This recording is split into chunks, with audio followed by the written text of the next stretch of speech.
What's up? What's up? What it do, Bean Crew? It's your boy Savon Thomas back with another episode of Coffee and Comments. And today we're going to review A Journal for Jordan. Saw this in theaters with my girlfriend on Wednesday, and I absolutely love this movie. It's a really good movie, romance movie, emotional as well. It's emotional because it's actually a true story.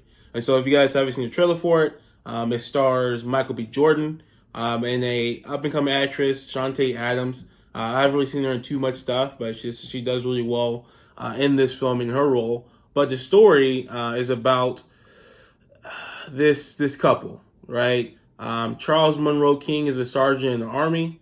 And then you have Dana Canedy, who is a New York Times reporter, and how they meet, right? And so it tells the story of their romance and their relationship, and in them having a kid, and the dad writing a journal for his young son, and it just recaps the events leading up to the end of the movie and the most emotional part of the movie, which is shown in the trailer as well. So I'm not spoiling anything, but it's the death of the sergeant, and this is a true story.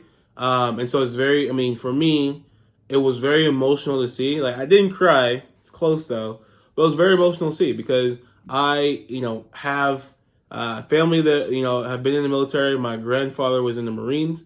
And so, seeing things happening and how things go down in the lifestyle that he had to live and do different things, it was tough to see, right? It was tough. It was a little emotional, especially towards the end when, so, I'm not going to reveal what happens, but, they have to do different things because of, him dying.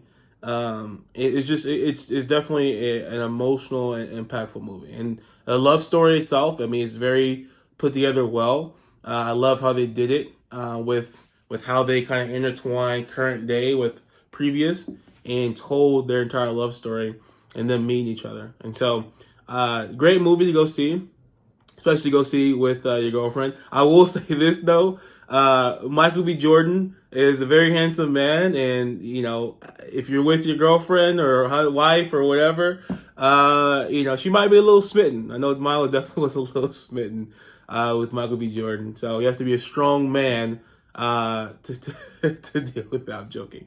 But anyways, it's definitely a good movie to go see with your significant other, especially if they like, romance, emotional type movies. They probably will cry. I know my girlfriend definitely cried during the movie. But it's a very good movie. Black love is beautiful. Like, it's beautiful to see, black love on the screen. I will say this, so kind of my last statement.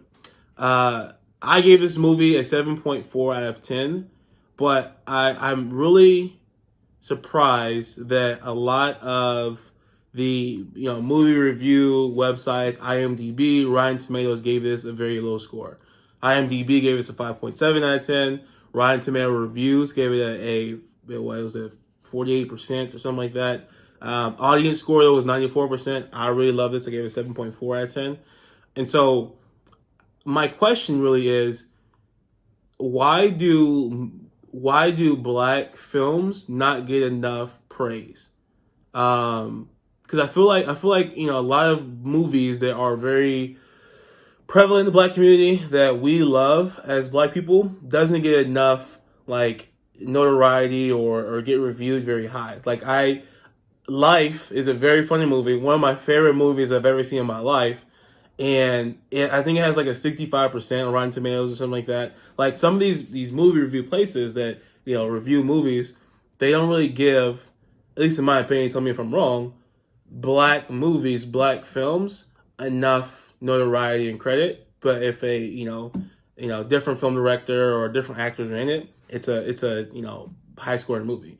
Outside of Black Panther, which got a lot of notoriety, obviously, I really haven't seen too many black films that get a lot of praise in the film community. And so that's my thoughts. Tell me if I'm wrong, but as a black person who's watched a lot of black films and hasn't really seen them get a ton of review and credit, Seeing this score for this movie after watching it really just made me think about that and think, man, I love this movie. I thought it was great. It's directed by Denzel Washington, who's one of the greatest actors of all time, but it still doesn't get the notoriety it should. I feel like it wasn't like it was an amazing story. It should take it back. It wasn't like it was the most amazing movie in the world. Story was good. It was a true story about black love, and it depicted well. Michael B. Jordan plays character really well. I think Chante Adams did a great job as well. So why the low score? I'm not saying I'm not get me right. I'm not saying it's because they're black, but I just feel like black films don't get as much credit or notoriety as they should. So that's my thoughts. Let me know what you guys think in the comments. Thanks for watching in. Thanks for tuning in. Coffee and comments.